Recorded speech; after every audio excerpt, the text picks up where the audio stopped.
Hello, BookTube. I'm Shawn the Book Maniac. Welcome back to my channel and a special video in tribute to the wonderful Nobel Prize winning Canadian writer, short story writer, Alice Munro, who passed away a week ago at the age of 92. And a bunch of us big readers around the world are feeling quite bereft.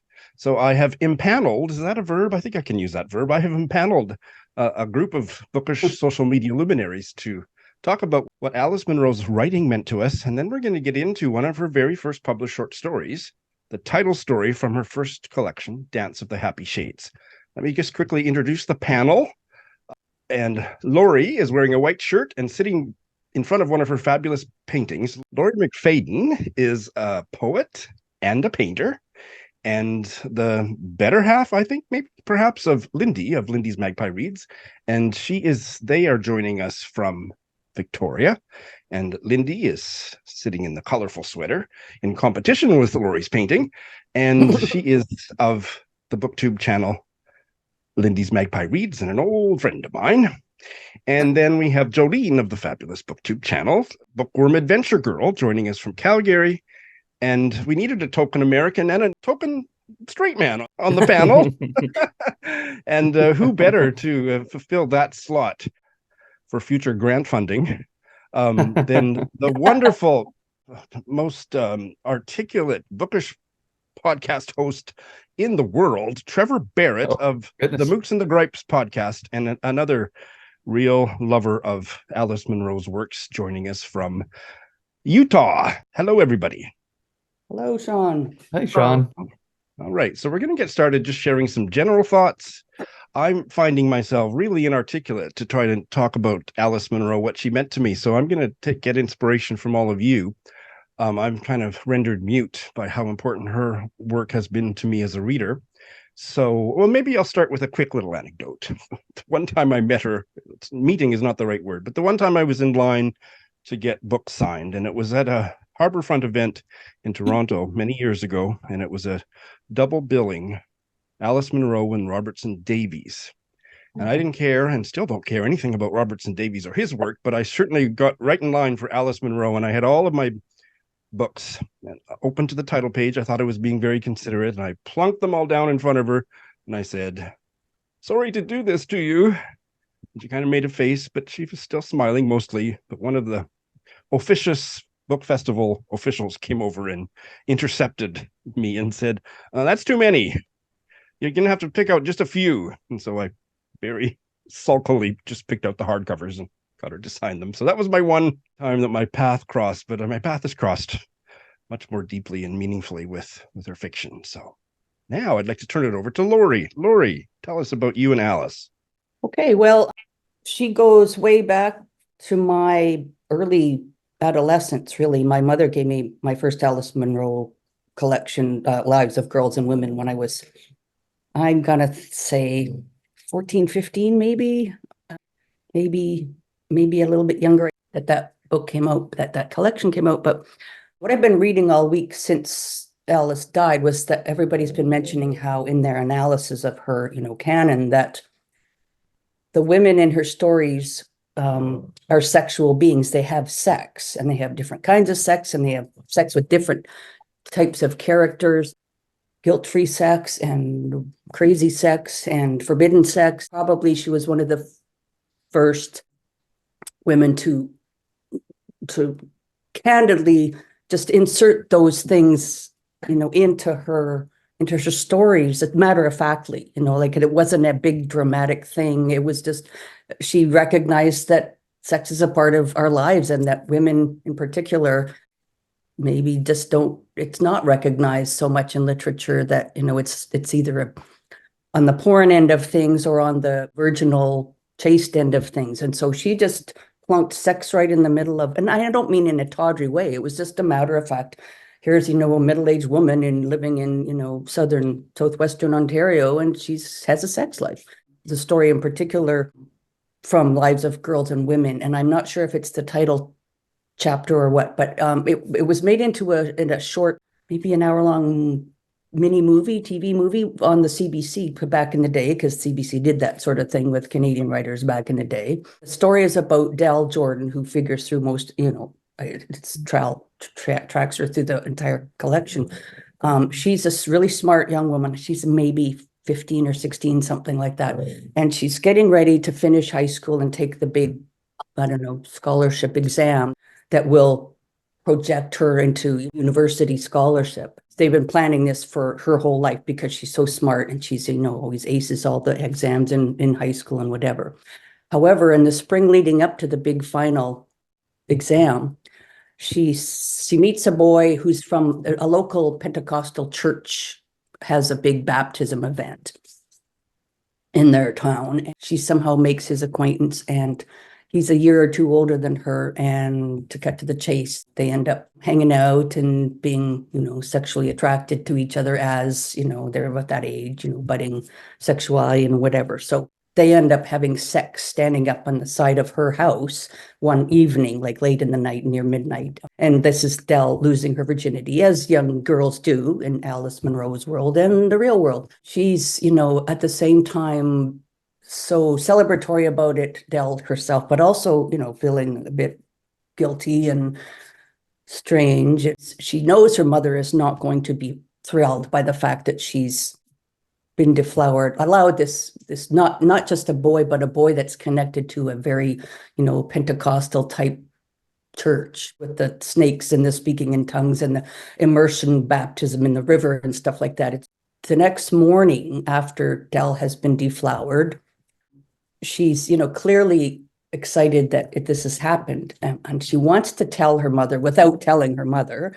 How do you tell your mother you've lost your virginity without telling your mother that you've lost your virginity? So she says, oh, I was outside and there's a patch of blood on the ground by the side of the house, referring to her, being deflowered. Maybe a cat got a sparrow there or something. Like, she just teases this fact to her mom. She doesn't come out and say, hey, I lost my virginity on the side of the house, but just is very mysterious about it. I could just picture, the mindset of the teenage girl for whom this is so important, right?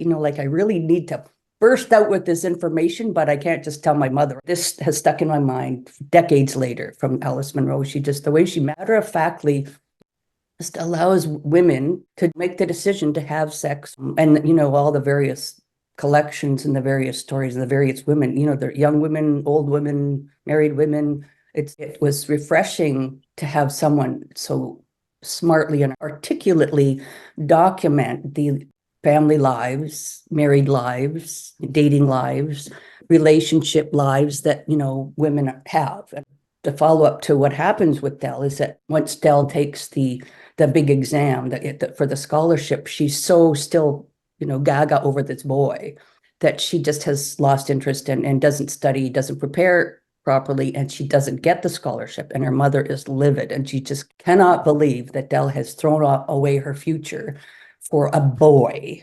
Again, that just rings so true. Dell is like still in that woo-woo land of, oh, I don't care, I'm in love, I had sex, but her mother is just not just a boy, but a boy that's connected to this Pentecostal rock and roll speaking in tongues religion. The mother's all science and education and not, no spirituality element whatsoever. So that was my big introduction to Alice Munro, and that the fact that story has stuck with me decades later is, I think, tantamount to the kind of writing, the quality of her writing, and the lasting impact of her writing. And I think Wonderful. I should stop there because I probably took way more than my time. And the rest, as they say, is history. Yes. Started with one of her early ones. Yeah. Let's go to Lindy. Lindy, tell us what Alice Munro meant to you. Well, I think Laurie captured a lot of why I love Alice Munro's writing so much. And that is that it's not only her characters, but the situations that they're in really stick with me. And, I can look back on stories from Runaway, for example, and scenes just come back to me. She can put so much in one short story that's, you could call it a novel. Her stories do tend to be on the longer side, and so rich and layered, yet with a lot of concision. She doesn't have extra stuff in there. It's everything is important. The thing that I thought of when Laurie was talking about sex and deflowering was the time I was working at the Edmonton Public Library, and a woman came in with a Alice Munro short story collection Oh, yes. to return. She didn't want to put it through the return slot. She wanted to tell me personally. She flipped open to the back. She said, look at her author photo. Doesn't she look sweet and innocent? But she has a filthy mind. So, yeah, not for everyone, I guess. But I really didn't expect that to be the next sentence that this woman would have about Alice Munro. That's a great story. Jolene, tell us tell us about you and Alice. Well, much like Laurie, I was probably about 14 or 15 when I first read Alice Munro as well. And it was Lives of Girls and Women. And I think I happened to pick it up very like, oh, that's a nice cover. That's a nice title. I've heard of Alice Munro. Maybe I'll try this. So I don't think I really knew a whole lot about anything to do with Alice Munro. And of course, we all know now that she's like a Canadian, icon. So I was very taken by that book. And I loved, not only as both Laurie and Lindy have talked about, like the writing and just how real it is and the characters are real, but also in how she writes her short stories, and it could all be a novel. Like it could have been a novel. So I love how she brings her short stories together in that particular collection anyway. And I've always thought I really need to read more Alice Munro. So I have 10 of Alice Munro's books on my shelf, and not the one that we read from, of course, like Murphy's Law.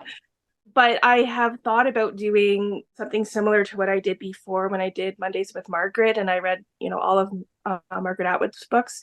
I thought about doing something like that with Alice Munro and really looking into her short stories and, seeing how they progress over time in publication order and all of those things like I've done in the past. Because, yeah, I do think that there's something there. And I think to do a reread of The Lives of Girls and Women would be very interesting now that I'm not 15. See if it captures me in the same way or if I get something new from it. Yeah. Well, sign me up for that project. That's a wonderful idea. Yes. Thank you. And it would be really interesting, Jolene, to hear your thoughts on Lives of Girls and Women now that you're 21. Yeah, thank you. Yes. Now that I'm right 21.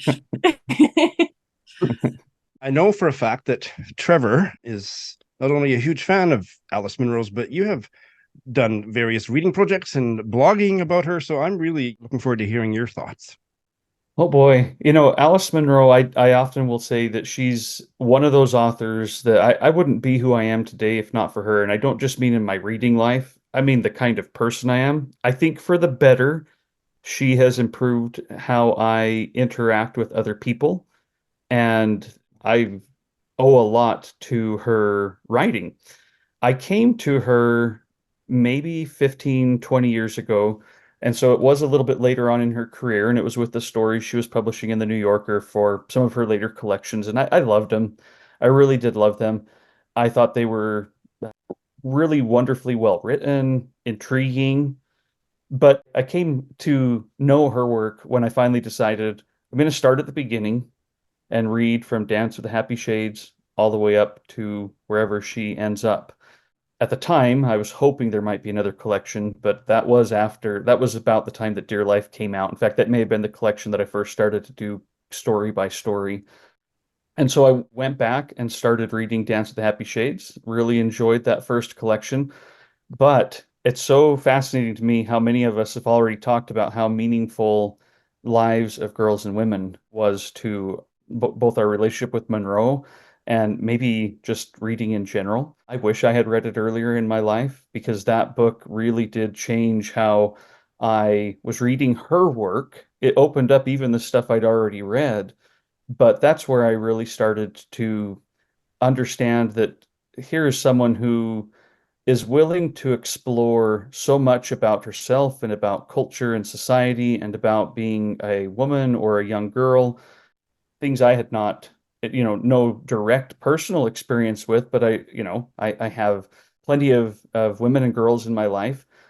And it was so refreshing to have somebody and talking about things that even some of the women in my life probably felt like they couldn't talk about or shouldn't think about or anything like that. And I just found it beautiful. And there's a quote in the epilogue to Lives of Girls and Women that I also think really changed how I look at just people in general, my neighbors, that I think I know, but I don't. And it says, people's lives in Jubilee, as elsewhere, were dull, simple, amazing, and unfathomable. Deep caves paved with kitchen linoleum. Yeah. It's such a great line and such a tremendous insight to all of us have these deep caves that aren't really reflected necessarily by our domestic outward appearance. And she just does such a great job of digging into that. So it's been a great journey. Again, each collection has really kind of influenced me in different ways. And I love how she, again, seems to be very willing to explore probably some of her deepest, I want to say the word demons, but that probably is a little bit reductive, but some of her probably deeper concerns about herself and about her life and about her relationships within her stories. I think she is brave. And again, I so excited to get together and just talk about her for a little bit. I love that. Was an epigraph? So was that an Alice Munro sentence, or was it from somewhere else, Trevor? It's an epilogue. It's the epilogue called The epilogue. Photographer. It's not just an afterthought by Munro herself. It's in text as part of this book about Oh, Adele. okay. The young woman that we learned about a little bit earlier.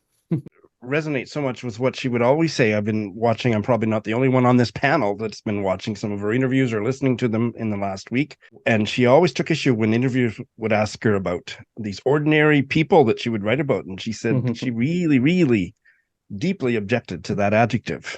She said, I don't think they're ordinary. They're extraordinary to me. There's no such thing as an ordinary person. And that was really at the heart of her fiction. From the Canadians and the American on the panel, how Canadian was her fiction? Any thoughts on that?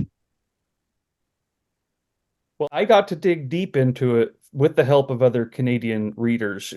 Kevin from Canada, one of my friends who's from Calgary, in my, maybe 15 years ago, was the one who said, you need to get to know Alice Munro better. I'm sending you some of her books. And he would talk about how important she was in general. So I probably can't speak necessarily to all the ways she is Canadian, but I felt like I learned a lot reading her. I loved her stories set further north than I grew up in Idaho, so more north than me. Again, I loved that she was the brave one going there. Yeah, I'm asking a question that I couldn't possibly answer, but is there something about her work that is distinctly Canadian? Any thoughts on that? I want to say that, because Canada is such a vast, wide country, I don't think there's a specific Canadianism as opposed to like in the way that Margaret Lawrence placed her Manawaska series in Manitoba. And that, I think, definitely rings true, that geography, that the, colloquialisms, whatever. I think the same way with Alice Munro setting, not all, but much of her, communities were in that southwestern part of Ontario, Port Hope and the Wingham area. You could say they're so totally classically Canadian, and yet I would think that they just happen to be, they're totally classically, universally human. This happened to be set in this part of the Canadian geography and written by a Canadian author, but she wrote about humanity, more specifically, women, but men certainly figured in her stories as well. I don't think you could put nationality or regionality onto that, the writer's, overall narrative. I think, I grew up in Ontario and recognized that, it's the geography, the trees, the botany, whatever, some of the references for sure, but I don't think Alice herself would have assumed that everyone would think that, her placing these characters and communities, writing about the geography she knew and the small town people that she knew. I don't think she was attempting to say this is Canada right here, because Canada is so much more than that. Like each province has its regional differences, as we know. You raise an important point. I think there's a paradox. This is not my original thought, but there's a paradox that the more deeply you imbue a sense of place in your fiction, the more it can transcend its particularity. And I think that is really one way of looking at the magic of the narratives that she spun. Like you wouldn't say that Lucy Maud Montgomery, Anne of Green Gables, is set in a very specific region of Canada, in Prince Edward Island, and it's total Canadiana, and yet it's not, that's not all there is to Canada. And in the same way, like in Margaret Lawrence's writings, and people that have written BC and Saskatchewan and Alberta, and just they all are very much screaming Canada, but they're also reflecting very minute, specific, concentrated regions of Canada that each have their own, personality and just. Yeah, and another thing is Alice Munro is writing about white people. True. Absolutely. In Edmonton, there's it used to be called the Canadian Literature Centre, and they have changed their name. Now they're the Centre for Literatures in Canada, recognizing that there's not just one Canadian literature. And I think that applies to this discussion here. Yeah. Lindy, do you have any references from Alice Munro of Tim Hortons? Any Tim Hortons references and favorite Munro reading? I don't think so. I should go back and look, but no. I'm not sure I'm going to allow a conversation about one of Canada's most embarrassing institutions on my channel. It's one of the perpetual feuds Lindy and I've had. She thinks it has some cultural importance. All I think of them is their coffee is undrinkable. But it is remarkable how many Canadian books reference Tim Hortons, because I've got over 70, I think I might be over 80 now, separate references to Tim Hortons from different novels and nonfiction, and including American and Australian authors in there. Yeah. Let's move into talking about the story, and then maybe we'll circle back to some more general thoughts at the end. All of us have either read, reread, or listened to the short story Dance with the Happy Shades. Margaret Atwood, I don't know if she recorded this audio recently or not, but it was in The Guardian recently, and so that's what I did. I listened to it while reading the ebook alongside of it. And so we're not going to worry about spoilers for this short story. In fact, I'm going to give you a little synopsis, which basically tells you what happens in the story, and then we're going to move into the discussion. So it opens with an elderly spinster. Her name is Miss Marcells, and she's been a music teacher. She's in Rosedale, so it's set in Toronto, I'm pretty sure. And she has been a music teacher for several generations of women in the neighborhood or whatever. And now she's quite elderly, and she puts on recitals where her students perform, and people go out of obligation because she's a little bit kind of, you just have to feel a sense of obligation. She taught you, and then she taught your children, and you feel like you ought to go, but it's not very enjoyable. And she gives out books and gifts to the kids that they don't want to read, and with each year it's getting more and more a sense of obligation that is not at all fun. And she has gone down in life in terms of her economic station, so she keeps moving into poorer areas. The point of view is maybe a teenage girl and her mother, and Miss Marcells taught her mother, and now it's the girl, the daughter, who's the consciousness for the story, who is performing, and she feels like she's too old to be doing this. Nobody wants to be there, but they go to the newest home of Miss Marcells and her elderly bedridden sister, and not very many people show up. And Miss Marcells has put all the food for the party out on the table since 5 a.m. in the morning, and there's flies buzzing around the sandwiches, and the sandwiches are curling up on the table, and you're all focused on all those details. And everything is kind of negative about poor Miss Marcells in this piano recital from hell. And then some new students come in, And they are from a school or an institution for, we would say today, cognitively challenged students, one of whom at least has what we would call Down syndrome today. And she plays a piece of music that just bowls everyone over and changes the story and changes the reader and changes the characters completely. So there is the synopsis. And now we will get your reaction. If you don't mind, I'll just lodge something in here really quickly. One of the delights of doing this Alice Munro project is that a woman named Betsy Peltz, who doesn't live nearby to me. I think maybe when we started, I was living in New Jersey and she's in the Northeast, the US. She decided to do it with me.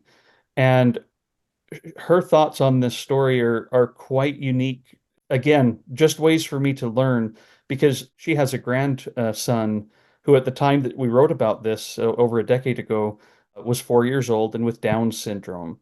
And so her insights onto this story are, again, powerful and personal to her. And I just wanted to kind of put that out there that my own response to this story the first time I read it was much more looking at all of the other people and how they were responding to the events. But she focuses on the children who come with Down syndrome and to Alice Munro's portrayal, how important that would have been, for a story published in, I think, 1961. And so this has become a very special story for me, both for its contents, but also for the idea of other people's readings of it or of other stories in general and how personal they can be and therefore how meaningful they can be to me. I know I didn't say anything about the story yet. That's okay. But I'm glad looking forward to everyone's responses because of that. We're all taking away the various things that we can get from it our first time, but in a discussion like this, that can be so much richer. Yes, that's great. I read that just yesterday, Trevor, and I'm going to link to your friend's thoughts on it and your blogging entries about it in the show notes because it's fabulous. So, some first thoughts on Dance of the Happy Shades. Trevor noted it was published in 1961, I think in some kind of a literary journal or something, and then the collection was published in 1968. I wanted to step off from what Trevor said and talk about, although nowhere in the story is the term Down syndrome mentioned, because back in the day, that was not a term that was used. And in the story itself, they're nice little things and some of them quite musical, but of course they're not all there, euphemism. And on the next page, there's someone's thinking, I'm not repelled, but nobody told me I was going to come here to listen to a procession of little idiots, for that's what they are. I mean, it makes me think that if this story were written today, it could never get published because it would just be considered so offensive, this language and this. I don't want to complain about, the concept of political correctness. It just, back in that era, it was called mongoloid. And I have a cousin who recently died last year with Down syndrome, who lived into her 50s, where, that's like 10 years beyond what the typical lifespan was back in, say, the 60s or 70s. It was considered, they're lucky if they make it to 40. And all these things were going through my mind when I was listening to this story being read by Margaret Atwood. Just so much has changed from the 60s to now. I mean, in terms of like where I grew up in Ontario that she writes in, the place, there wasn't distinction between mental retardation versus Down syndrome versus autism versus epilepsy. Everyone just was lumped into this and sent to Ontario Hospital. That was the broad, vague name of, if you weren't quite right in the head, you just all the little idiots, pardon my language, although that's the language Alice uses in the story, got sent to Ontario Hospital and were just all lumped in together as, undesirables, basically, and kids with no future. And that's so sad now to think of that, but it was in my lifetime, it was in Lindy's lifetime, all our lifetimes and the progress that has been made is astonishing. But like I say, I think I can see people reading this now and who aren't familiar with Alice Major and might read this because, I want to read her first. Alice Munro. Sorry, I had a Zoom with Alice Major, the poet from Edmonton yesterday, and Alice M and Alice M on the calendar 2 days in a row. Sorry, Alice Munro. I can see people now saying, oh, this is horrible. Like, you know, she said these things about, you know, about these poor children with Down syndrome. Like, I wasn't suggesting Alice was calling them this. Like, that she uses, you know, the characters to, it's her characters that say or think these things, and she does that quite deftly. Show the small town attitude. What Munro has done is use the voice of a girl as the narrator, and she's recounting what her mother and this other woman at the party are saying. As we see by the end of the story, the children and Miss Marcel's have a whole special place that it's like the opposite of being disparaged. Well, when I first started the short story, I was thinking that it almost reminded me of like Virginia Woolf or even a Jane Austen, but I think more Virginia Woolf, and like it's just a regular day. People are getting ready for some kind of party. It kind of reminded me of Mrs. Dalloway a little bit. And it was just like a regular, normal, you know, we're going to get everything ready. And then there's the whole judgment of this woman, and you're kind of getting a kind of an overview of how she is portrayed in the community. And I loved that Alice Munro used the narrator as a young person to kind of see the perspective through what they would be experiencing by listening to all of the adults in the story and listening to how people are being perceived and whether they understand it or not. Like, so whether it's a yes, I agree, or I don't. And yet there was kind of this openness to, this is what everybody's saying, but we're supposed to go to this party and this is what's important and all of those things. So I just thought that that was brilliant. And then I also think it's brilliant of Alice Munro, the way she has kind of made this story where when the children come in, that she treats them the exact same way she treated the others. There was no difference. There was, you know, she celebrates them in the same way. She celebrates their music in the same way. And I loved that because, yes, for the time that this was written, that would have been very powerful, I think.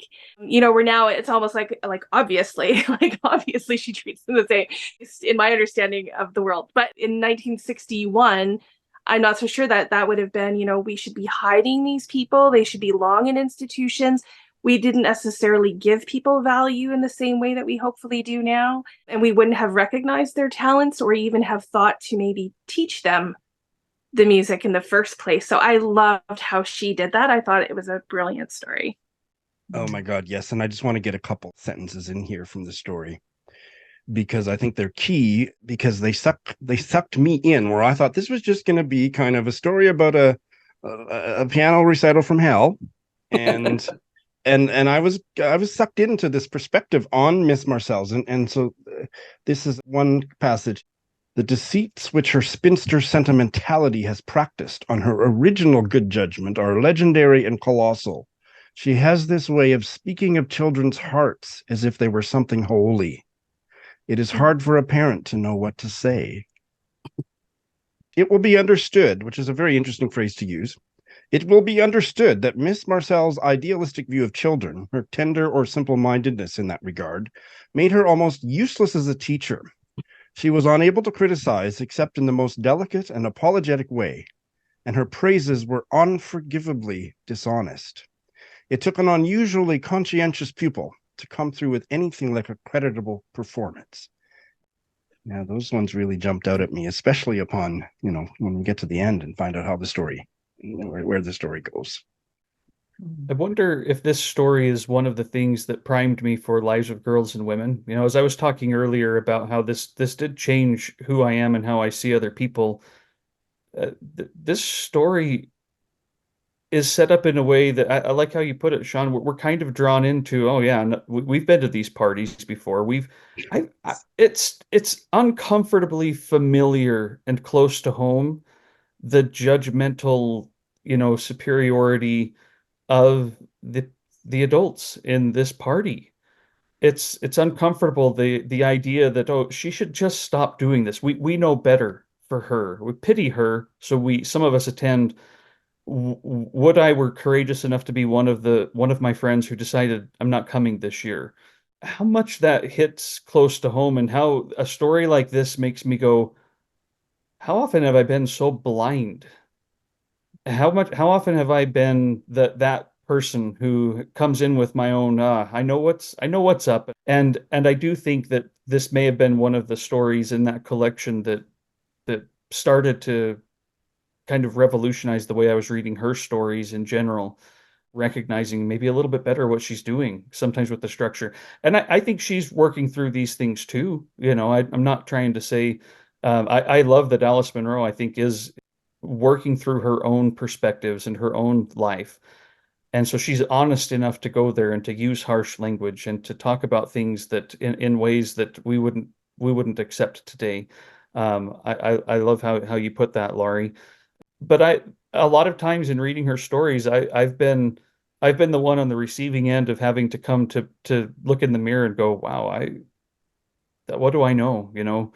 How ignorant am I? How often have I been just blind to what people are going through and missing the humanity, the beauty, the pain? And again, a story like this that really does, for the first however much of it, almost seem trite, because all we're doing is griping about this party in ways that, again, I'm finding quite familiar. And then it becomes something transcendent. Again, probably for me, maybe not the most life-changing story in general, but maybe the thing that primed the pump for me to get there. I really like that word transcendent that you use, Trevor. Yeah. I think it's very apt in this story. Mm-hmm. And it resonates with just the lovely last line, which is about what was the name of the song, and it's the Dance of the Happy Shades. And they would always say about her, especially after they were finally leaving this drudgery, there's this drudge of a party, if that's a word, oh, poor Miss Marcel's, but they don't say that. It is the dance of the happy shades that prevents us.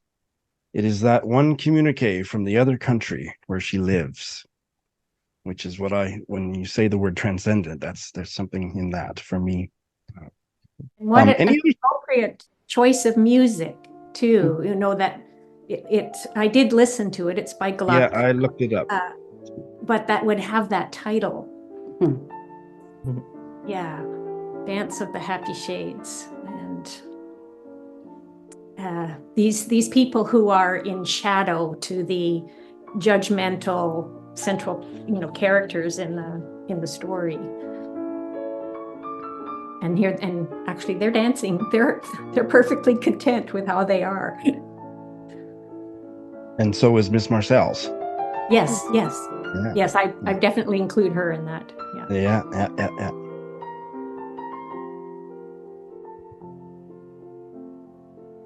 Two other very short quotes near the end. People who believe in miracles do not make much fuss when they actually encounter one. And to her, Miss Marcel's, no gift is unexpected. No celebration will come as a surprise. Just some real powerful sentences to reflect on. And I like that this is a young narrator, a young woman, who I think is recognizing that here's where I've been with my mom, and here's this different area where Miss Marcel and these students are. And I think she recognizes she's the lesser for it, that she's not in that same space, or at least open, there's not openness between those two spaces that there should be. I like that there's that potential of this epiphany that she has here toward the end, that and again, being able to open that door and stop being over here, but go over. I like that she recognizes she may be the one lacking.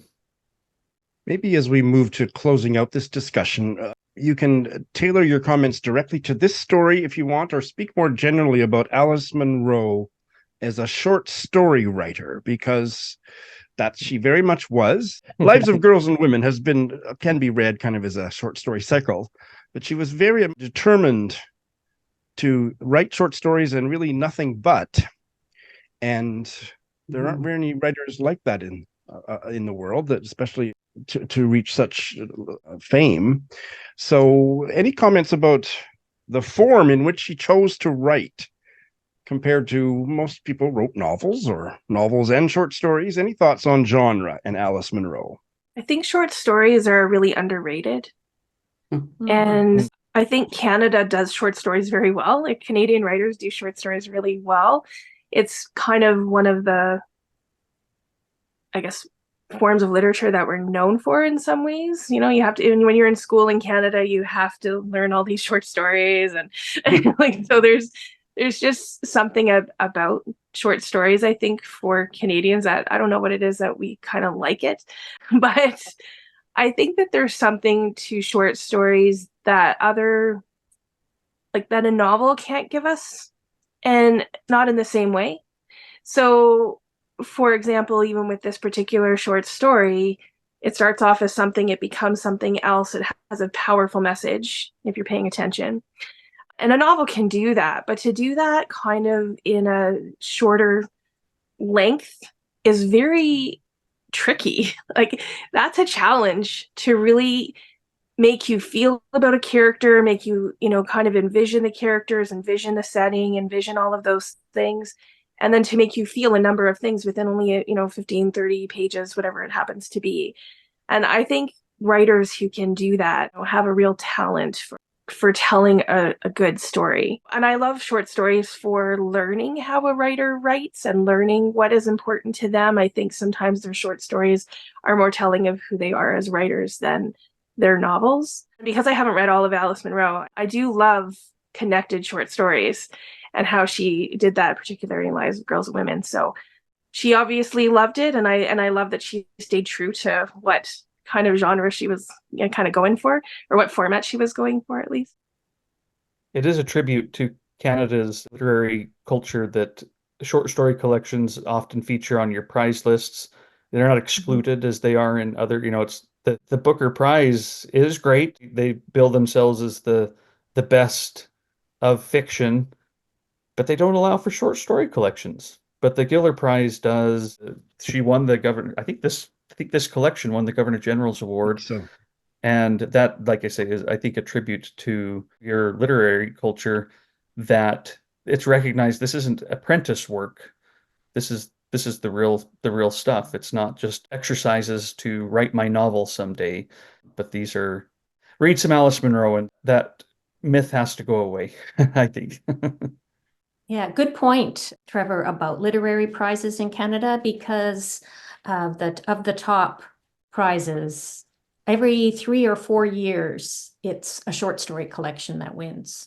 So it just shows that we do appreciate that format. absolutely. And Trevor, you just used the word apprentice, and I'm going to take that and run with it, because I was expecting that this story wouldn't be all that great. It was from her first published collection. It couldn't be that great. I think it's one of my favorites by her. It's a very traditional structure, but I don't care about that. It's so impactful. So that this is how she started. That's amazing. I couldn't believe how much I love this story, how well written it was. Beautiful writing, and such a bang at the end. Yeah. I have an example about people around the world loving Alice Munro.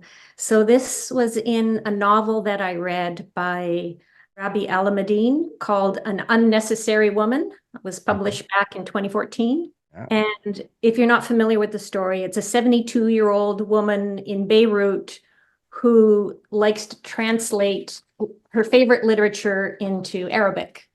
And this is a quote: "I'll translate Muriel Sparks, the prime of Miss Jean Brodie, or better yet, the creme de la creme of short story writers, Alice Munro. I can live in Alice's skin for a while." That's lovely. Yes. So come from Lebanon. And I'm going to take that and run with it too, because that's what we've all lived in Alice's skin for more than a few short stories. There's many more for me to discover. And boy, I think that the grief will set in when I finish my last Alice Munro book. I've got a few left, so. But then you can start over again. Yes. Then I can start over again. I was just gonna say, Shawn, I had the same thought, but in reading this, going back to her first one, which I haven't read in I think it whatever we posted that. It's been over 10 years, Yeah. and the thought crossed my mind of I can do all this again, and it'll be wonderful. So I just wanted to mention that the subject matter in this particular story, and on another level, it just took me right back to my own childhood. Like I took piano lessons and starting at age 6, and because I wanted to. And by the time I finished when I was in high school, I didn't want to so much, but something that went along with that was that every year in June, I think they were universally dreaded by the kids that had to sit there in front of everybody's parents and play one song, right, from the youngest, who would be sort of like banging out almost chopsticks, like 30 seconds, to the ones that were like in conservatory level experts. And one other spoke of this, hearing this story was just dropping me right back into that, oh my God, no, please don't make me go. Please don't make me go and be part of this recital. It was just so awful, so awful. So there was that. Me too, absolutely. So if you have been living under a rock, but you are watching this video from under that rock, I hope that we have tantalized you to pick up any Alice Munro collection and live inside her skin for a while. And I'd like to thank the wonderful panel of bookish social media luminaries, Lori, Lindy, Jolene, and Trevor, for bringing so much light and wisdom to this discussion. Thanks, everybody. oh, thanks everybody. Thanks. Thank you. Everybody.